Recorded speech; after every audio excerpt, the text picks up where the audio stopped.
नमस्कार दोस्तों, स्वागत है आपका मेरे यूट्यूब चैनल मेरी स्कूल के अंदर। प्यारे छात्रों, कक्षा 10 के सिलेबस के अकॉर्डिंग जो प्रत्यय हमने स्टार्ट किया था उसकी नेक्स्ट कड़ी या यूँ कहे कि मैं आज दूसरा भाग लेकर के उपस्थित हुआ हूँ। आज हम तद्धित प्रत्यय पढ़ेंगे। 10 मिनट में तद्धित प्रत्यय का जो मुख्य सारांश है वो हम देखते हैं। तो चलते हैं मित्रों तद्धित प्रत्यय की ओर। भाग 2 अपनी कृत प्रत्यय पढ़ रहे हैं, जो मुख्य है वो डाल दिया है। अब इसका दूसरा भाग तद्धित प्रत्यय में लेकर के उपस्थित हूँ। तो तद्धित प्रत्यय को अपन ध्यान से देखेंगे। अपना टॉपिक है तद्धित प्रत्यय।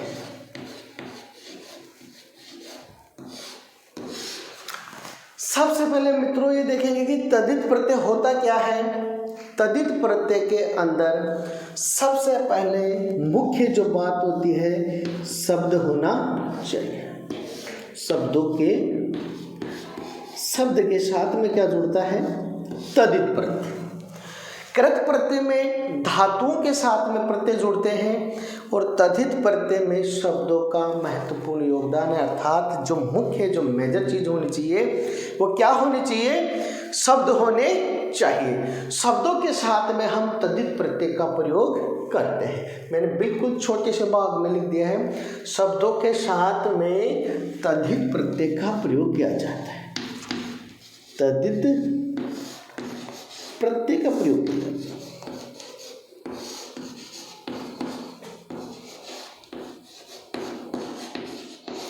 अर्थात जो तद्धित प्रत्यय होगा उसमें शब्द होना चाहिए। अब इस तद्धित प्रत्यय में मेरे प्यारे छात्रों में लेकर उपस्थित हूँ। 2 प्रत्यय अपन साथ साथ पढ़ेंगे। एक तो तरप प्रत्यय, दूसरा तमप प्रत्यय। पहला क्या है? तरप प्रत्यय, वह जो दूसरा है तमप प्रत्यय।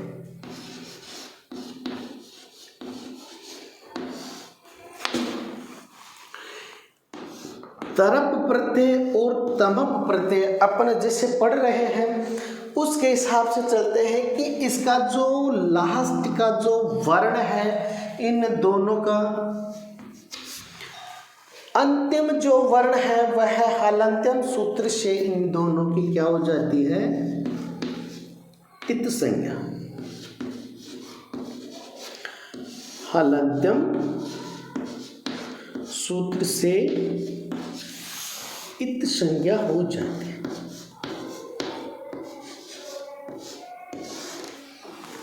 सेम प्रोसेस इसकी भी हलंत्यम सूत्र से क्या हो जाती है? इत संज्ञा हो जाती है। दोनों प्रत्ययों में क्या शेष रहता है? इसमें तर भाग शेष रहता है और इसमें तम भाग शेष रहता है। प्यारे मित्रों, मोटी बात कि तरप प्रत्यय के अंदर प वर्ण का हलंत्यम सूत्र से क्या हो गया है?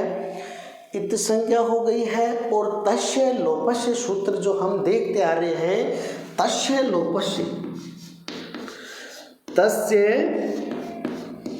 लोपस्य सूत्र से क्या हो जाता है? इनका लोप हो जाता है।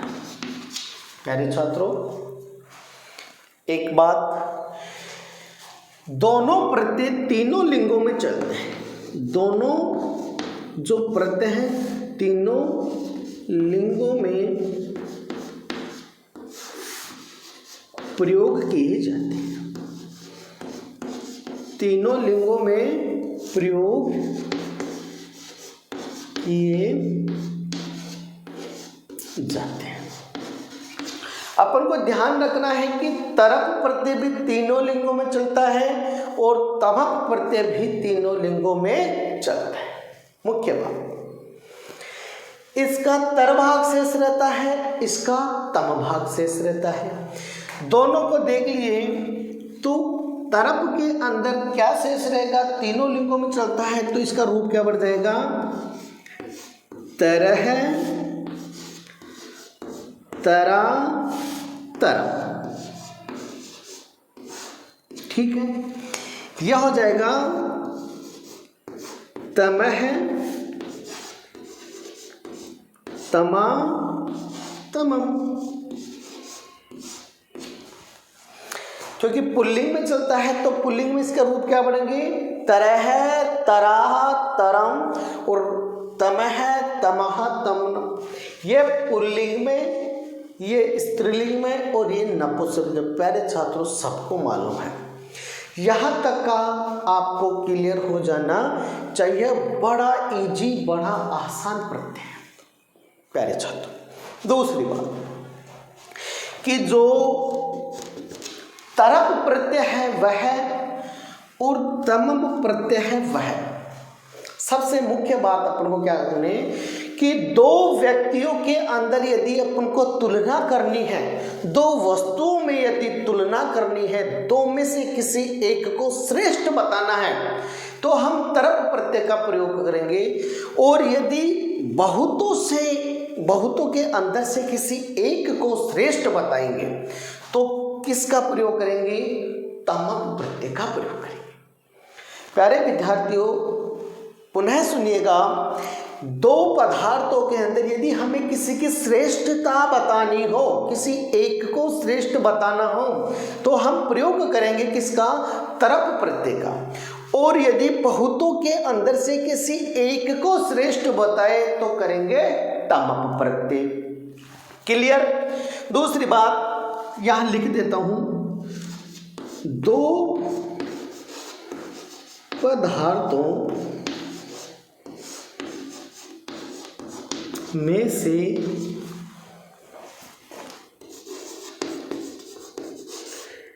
किसी एक को श्रेष्ठ बताना। तरप प्रत्यय में क्या होगा, दो में से किसी एक को श्रेष्ठ बताएंगे तो तरप प्रत्यय का, और बहुतों में से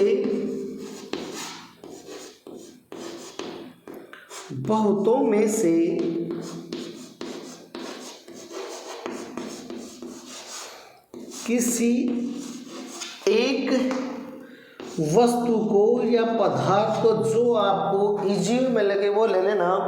बहुतों में से किसी एक वस्तु को श्रेष्ठ बताना हो, श्रेष्ठ बताना हो, तो हम किसका प्रयोग करते हैं, तमप प्रत्यय का प्रयोग करते हैं। दो में से किसी एक का करेंगे तो तरप प्रत्यय का प्रयोग करेंगे।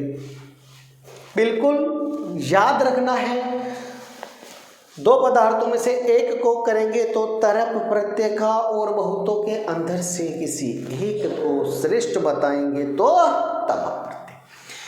प्यारे विद्यार्थियों, तरप जो प्रत्यय है, इस तरप प्रत्यय के अंदर कौन सी विभक्ति लगेगी, पंचमी विभक्ति। कौन सी विभक्ति लगेगी, पंचमी विभक्ति लगेगी, और तमप में लगेगी सप्तमी या षष्ठी। फिर से पुनः सुनिए, यदि हमें दो वस्तुओं के अंदर किसी एक को श्रेष्ठ बताएंगे तो तरप प्रत्यय, और जिसको श्रेष्ठ बताएंगे उसमें पंचमी विभक्ति लगेगी। उसी प्रकार से तमप प्रत्यय का प्रयोग करेंगे। अधिकों में से, बहुत सी चीजों में से, बहुत से पदार्थों में से, बहुत से व्यक्तियों में से किसी एक को श्रेष्ठ बताएंगे तो तमप प्रत्यय का प्रयोग करेंगे, और जिसको श्रेष्ठ बताएंगे उसमें किसकी षष्ठी विभक्ति। ऑप्शन के अनुसार यदि आपको षष्ठी है तो षष्ठी करोगे, सप्तमी है तो सप्तमी करोगे, यानी कि ऑप्शन के अनुसार उसमें षष्ठी या सप्तमी विभक्ति का प्रयोग किया जाएगा। तो अब हम इतना हमने जो देख लिया है, अब हम अपन उदाहरणों के माध्यम से इसको देखते हैं। ठीक है प्यारे छात्रों,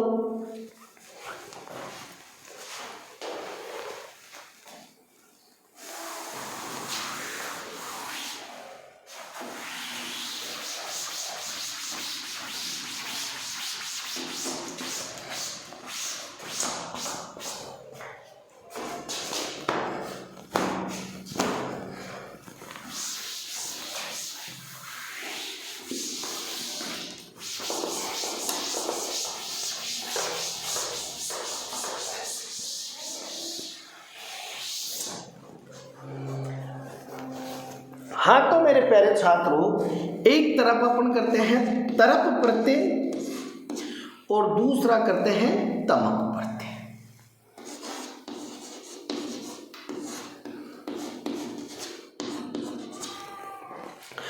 जैसे अपन अब रूप बनाएंगे तरप प्रत्यय का, जैसे इसका शेष रहता है तरह, तरा, तरम और तमह, तमा, तमा। शब्द लेते हैं अपन, जैसे मान लो अपने शब्द ले लिया, दीर्घ शब्द ले लिया, निम्न शब्द ले लिया, पटु शब्द ले लिया, श्रेष्ठ शब्द ले लिया, उच्च शब्द ले लिया। ये शब्द है मेरे प्यारे छात्रों, शब्द है। दीर्घ एक शब्द होता है, निम्न शब्द है, पटु है, श्रेष्ठ है, उच्च है। ये धातुएं नहीं है, ये शब्द है। अब यदि अपन इनका प्रयोग करेंगे, तमप जो तद्धित प्रत्यय होता है उसमें शब्द के साथ में तद्धित प्रत्यय का प्रयोग किया जाता है। अब अपन इनका रूप बनाएंगे इनके अकॉर्डिंग। पहले इसमें बनाते हैं इन्हीं शब्दों का, तो क्या बनेगा, दीर्घ का क्या बनेगा, दीर्घ तरह, दीर्घ तरह, दीर्घ तरा और दीर्घ तर बन गया रूप। इसी प्रकार से इसका क्या बन जाएगा, तमप प्रत्यय में क्या बनेगा, दीर्घ, दीर्घ तमह, दीर्घ तमा, दीर्घ तम।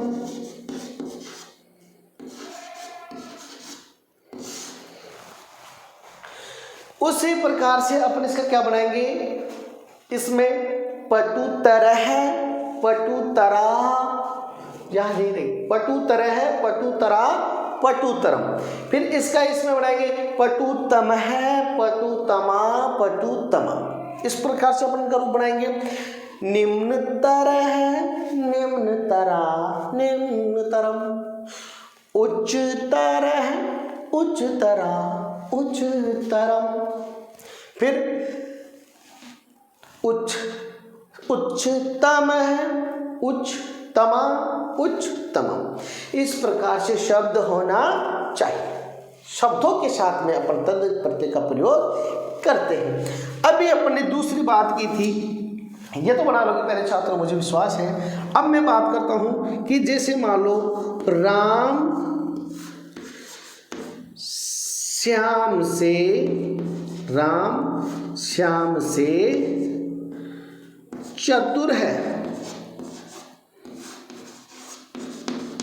राम श्याम से क्या है, चतुर है। यह कमल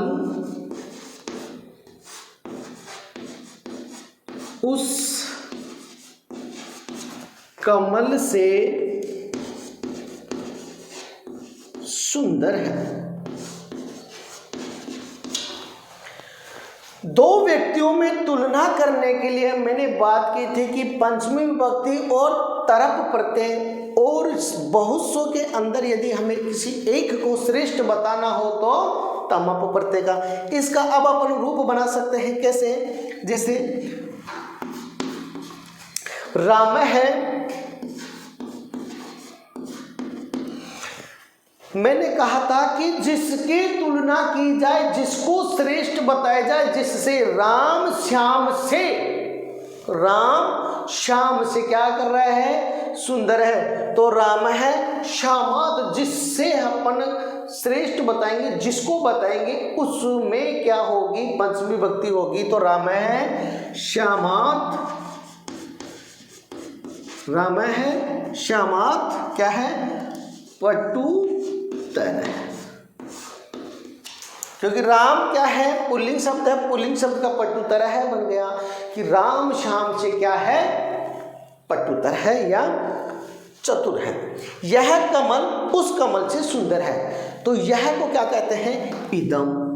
तो इदम कमलम,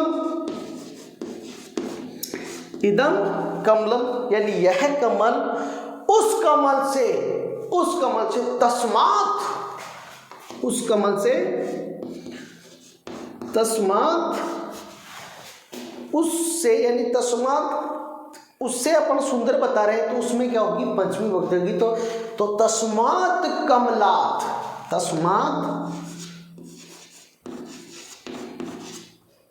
कमलात् सुंदर तरह, तरह तरा तरम, क्योंकि जो कमल है ये नपुंसकलिंग है, उसमें अगर तो तरह तरा, तो इदम कमलम तस्मात् कमलात् सुंदरतरम। ठीक है, इधर आ जाइए। बहुतों के अंदर से किसी एक को श्रेष्ठ बताए, बहुतों के अंदर से क्या बताए? किसी एक को श्रेष्ठ बताए। जैसे मान लो मैंने लिखा कवियों में, क्या लिखा? कवियों में कालिदास श्रेष्ठ है, कवियों में कालिदास क्या है? श्रेष्ठ है। अब कवियों में बहुत से कवियों के अंदर अपन किसको श्रेष्ठ बता रहे हैं? कालिदास को। बहुतों के अंदर से किसी एक को अपन क्या बताएं? श्रेष्ठ बताए, तो उसमें किसकी? सप्तमी विभक्ति का प्रयोग किया जाएगा। और कि कौन सा प्रत्यय होगा? तमप प्रत्यय। दो में से किसी एक को श्रेष्ठ बताएंगे तो तरप प्रत्यय, ज्यादांकों में से एक को श्रेष्ठ बताएंगे तमप प्रत्यय। इसका बनाते हैं कवियों में, तो कवि नाम या कविषु। कवि नाम यानी षष्ठी विभक्ति, मैंने बोला था कि षष्ठी विभक्ति ऑप्शन के अनुसार या सप्तमी विभक्ति, तो कवि नाम या कविषु कालिदास है, क्या है? श्रेष्ठ है। तो श्रेष्ठ में बहुतों में से किसी को एक को श्रेष्ठ बताएंगे तो कौन सा प्रत्यय? तरप तमप प्रत्यय। तो कवि नाम या कविषु कालिदास है श्रेष्ठ, श्रेष्ठ तमः, तमः तमः तमम, क्योंकि ये कवि जो कालिदास है ये पुल्लिंग का वाक्य है, और पुल्लिंग का वाक्य है तो इसमें तमः तमः तम। इस प्रकार से जैसे राम सभी छात्रों में श्रेष्ठ है, मेरा एग्जाम्पल क्या है कि राम सभी छात्रों में श्रेष्ठ है, तो क्या होगा? राम है छात्राणाम या छात्रेषु, राम है छात्राणाम या छात्रेषु। यहाँ लिख देता हूँ कि राम सभी छात्रों में, मान लो या सभी में, सभी छात्रों में क्या है? श्रेष्ठ है। अब सभी में एक को श्रेष्ठ बताएंगे तो सप्तमी विभक्ति का प्रयोग ऑप्शन के अनुसार या षष्ठी विभक्ति का प्रयोग, और उसमें तम प्रत्यय का प्रयोग। तो क्या कहें कि राम है, राम है सभी का, सर्वे छात्रेषु, सर्वे या तो करो छात्राणाम, यदि षष्ठी विभक्ति भी आ सकती है, या तो करो छात्राणाम या छात्रेषु। राम सर्वे छात्राणाम या छात्रेषु क्या है? क्या है? श्रेष्ठ है। तो श्रेष्ठ का भी बनाता है श्रेष्ठतम है, श्रेष्ठतम, श्रेष्ठतम, श्रेष्ठ, श्रेष्ठतम है। इस प्रकार से मेरे प्यारे विद्यार्थियों इजीली में अपने 10-15 मिनट के अंदर अपने तरप प्रत्यय और तम प्रत्यय का पूर्ण रूप से अध्ययन कर लिया है।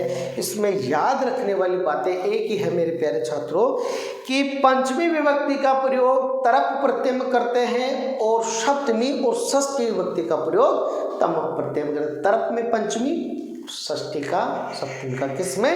तम प्रत्यय। इसका तर भाग शेष रहता है, उसका तम भाग शेष रहता है पुल्लिंग में। तो तरह है तराह तरम और तमह है तमह तमम। निम्न तरह निम्न तरा निम्न तरम, उच्च तरह उच्च तरा उच्च तरम, दीर्घ तरह दीर्घतमः दीर्घतमा उच्चतमा। कैसे भी आप याद कर सकते हो मेरे प्यारे विद्यार्थियों।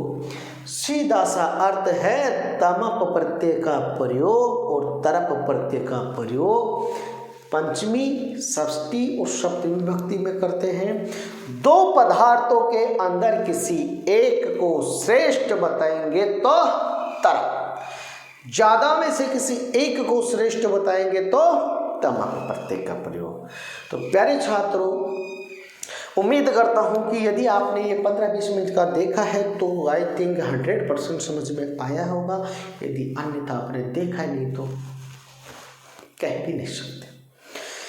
आपका ये प्यार जो मेरे YouTube चैनल या आपका अपने YouTube चैनल पे जो मिल रहा है, इसका मैं आपका सदैव आभारी रहूँगा। उम्मीद करता हूँ, आशा करता रहूँगा इसी प्यार प्रेम की विश्वास के साथ आप मेरे इस YouTube चैनल को देखते रहें। यदि पसंद आता है तो प्लीज़ कमेंट बॉक्स में अवश्य बताइए। इससे क्या होता है कि जो नए न्यू कमर इंसान होते हैं, जो न्यू कमर जो यूट्यूबर होते हैं, जो टीचर्स होते हैं, उनका एक तरह से मोटिवेशन मिलता है कि हाँ, मेरे द्वारा जो सूचनाएं या जो ज्ञान जो पढ़ाया जा रहा है वो बच्चों को समझ में आ रहा है या नहीं है। यदि अभी मेरे जस्ट अपोजिट सामने होता तो मैं 10 बार पूछ सकता था कि आपको समझ में आ रहा है या नहीं है। और जहाँ तक मेरा मानना है, यदि आप पूर्णतः वीडियो देखते हो या पूर्णतः इस टॉपिक को देखते हो तो शायद आपके इस मेमोरी के अंदर कोई लेस मात्र भी कोई क्वेश्चन नहीं बचेगा। प्यारे विद्यार्थियों, नेक्स्ट वीडियो में मिलते हैं। See you, tata, bye bye. बने रहेगा अपने YouTube चैनल के साथ। Bye bye.